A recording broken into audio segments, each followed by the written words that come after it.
Hello guys, welcome back to the channel. It's TPM5 here, back again with another NBA video.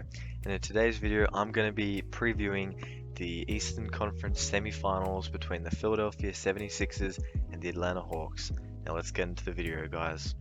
Now the Philadelphia 76ers are coming off of a first round win, a convincing win at that, against the Washington Wizards. They dominated the Wizards in many ways, with the Wizards sneaking in a win in Game 4 to avoid a sweep. In that series, they were led by Tobias, who averaged 24 points and 10 rebounds. Then there was Joel Embiid averaging 24 points and 7 rebounds in rather low minutes compared to what he usually got in the regular season. Then you have Ben Simmons averaging 14 points, 10 rebounds, and 9 assists per game. And you had the likes of Seth Curry knocking down threes and Danny Green defending on the perimeter. However, the 76ers, who are coming off of a 49-23 record this season, face their first big challenge in the playoffs. When it comes to their matchup against the Atlanta Hawks, the Philadelphia 76ers were the second best defensive team in the NBA this season, behind the Lakers in terms of defensive rating. This is important as the Atlanta Hawks were ranked 9th in the NBA in terms of offensive rating, and are now the 11th best out of 16 teams left this season in the playoffs.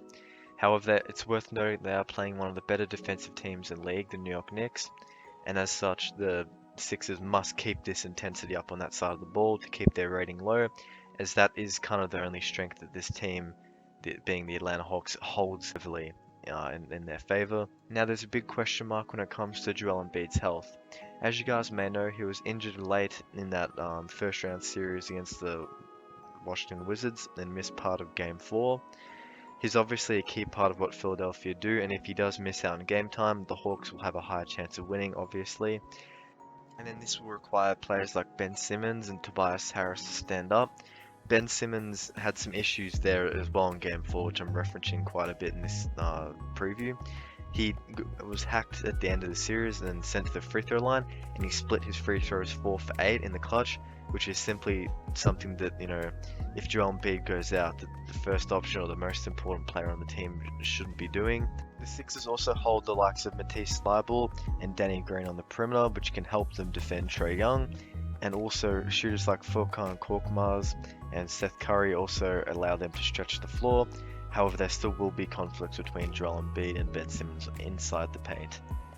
Overall, I think that the Sixers have a good chance, and I'll give my prediction later in the video, but now we have to move on to the Atlanta Hawks.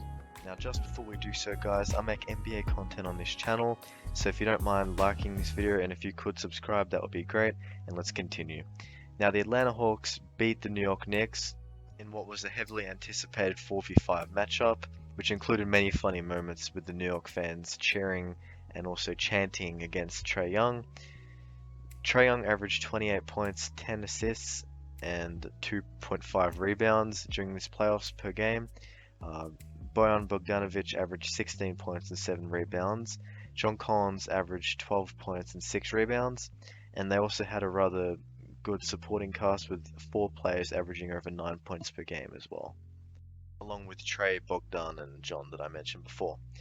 The Atlanta Hawks this season had a 41-31 record, and this season was a really big jump when they chose to hire Nate McMillan, who replaced Lloyd Pierce as head coach. That choice to change coach paid dividends for the Atlanta Hawks, and now it has them as many people's dark horse team in the Eastern Conference. But what can they actually do against this Philadelphia team?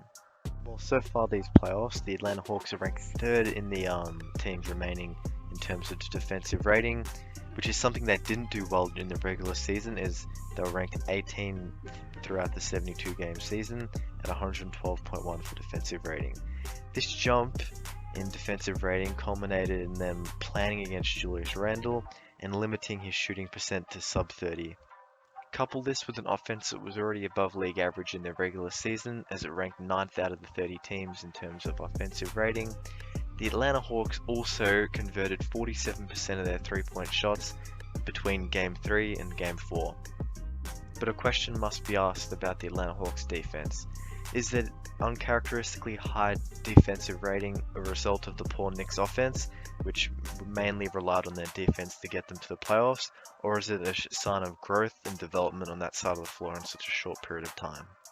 But regardless of that, the Philadelphia 76ers must respect the Atlanta Hawks on offense, as that truly is the one consistent part of the Hawks system that can damage the Philadelphia 76ers. It also appears likely that the Atlanta Hawks will be missing promising youngster Cam Reddish for most of the series, as he's suffering from an Achilles injury. Now let's get into the exciting part, my prediction and what I think is going to happen in this series. The Philadelphia 76ers hold the playoff experience and also the greater amount of talent, and they also can dominate the Hawks on both sides of the floor. I expect the Hawks to be respectful, or put up a respectful performance and put some points up. However, I don't see them having an answer for Embiid and the vast array of shooters. Couple that with the fact that Danny Green and Matisse Thybulle can take it in turns on Trae Young, and I see this being a case of Philadelphia winning in 5 games. Now that's the end of the video, guys. Don't forget to like, share and comment, and also don't forget to subscribe. Thank you for watching, and I'll see you in the next one. Peace out.